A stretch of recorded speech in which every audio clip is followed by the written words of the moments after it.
रजनी को बचपन से ही पेंटिंग का बहुत शौक था।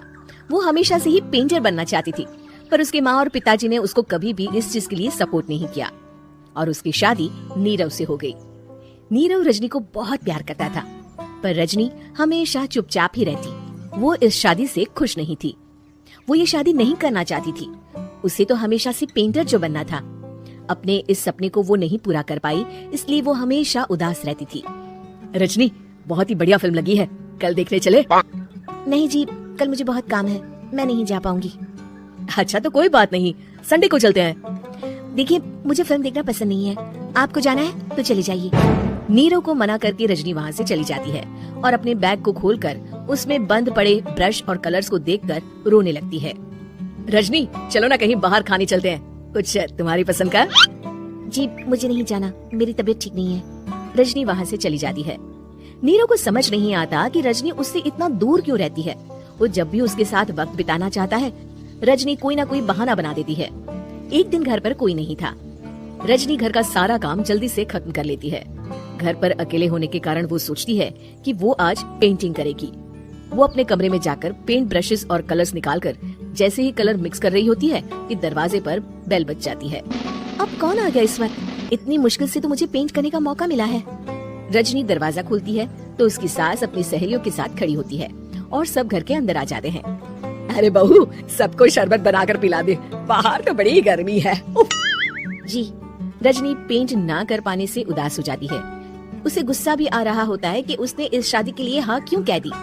वो रसोई में जा रही होती है कि उसकी सास उसे रोकती है। बहू, सबके खाने का भी इंतजाम कर लेना, आज का लंच तो ये सब यहीं करेगी। हाँ।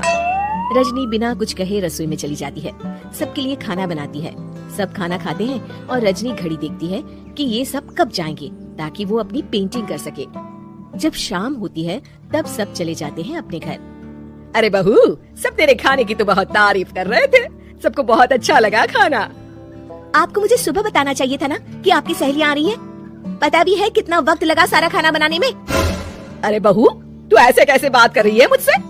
तो और कैसे बात करूं? मैं इस घर की कोई नौकरानी नहीं हूँ कि इतना काम करूंगी। रजनी अपने कमरे में जाकर दरवाजा बंद कर लेती है।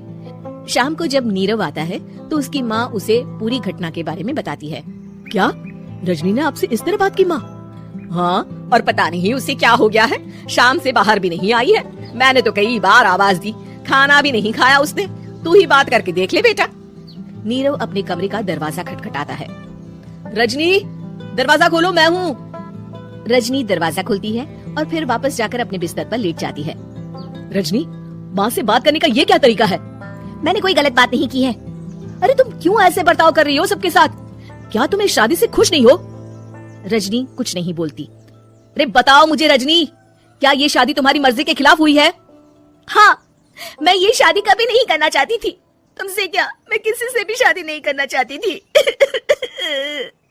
रजनी रोने लगती है। चुप हो जाओ रजनी, बताओ मुझे, तुम क्यों नहीं करना चाहती थी शादी? रजनी बेड के नीचे से अपने पेंटिंग्स, कलर्स, ब्रश, पेपर्स निकालती है। इतने में उसकी सास भी कमरे में आ जाती है। ये देख रहे हो, ये थे मेरे सपने। मैं पेंटर बनना चाहती थी, पर माँ पापा ने कभी सपोर्ट नहीं किया और मेरी शादी करवा दी। मेरे सारे सपने टूट गए। हर वक्त बस गुस्सा आता रहता है मुझे। मैं जानती हूँ कि आप लोगों की इसमें कोई गलती नहीं है, पर मैं क्या करूँ, मुझे समझ में नहीं आता। रजनी फूट फूट कर रोने लगती है। मुझे माफ कर दीजिए, आप दोनों के साथ मैं बहुत बुरा बर्ताव कर रही हूँ। अरे रजनी बेटा, चुप हो जाओ तुम। नीरव पानी लेकर आता है। ये लो पानी पियो और शांत हो जाओ। रजनी पानी पीती है और उसकी सास पेंटिंग्स देख रही होती है। अरे नीरव, हमें तो पता ही नहीं था कि हमारी बहू कलाकार है। अरे कितनी अच्छी पेंटिंग्स बनाई है, देखो तो। ये वाली तो मैं अपने कमरे में ले जाऊंगी। आपको ये पेंटिंग्स अच्छी लगी? अच्छी नहीं, बहुत अच्छी लगी। और तुमने हमें बताया क्यों नहीं? तुम जब चाहे पेंटिंग कर सकती हो रजनी। हम तुम्हारे सपनों को पूरा करने में तुम्हारा पूरा साथ देंगे। हाँ बेटा, हम कला की कद्र करते हैं। हम कलाकार तो नहीं, पर मुझे गर्व है कि मेरी बहू एक कलाकार है। रजनी, नीरव और सास तीनों हंस पड़ते हैं।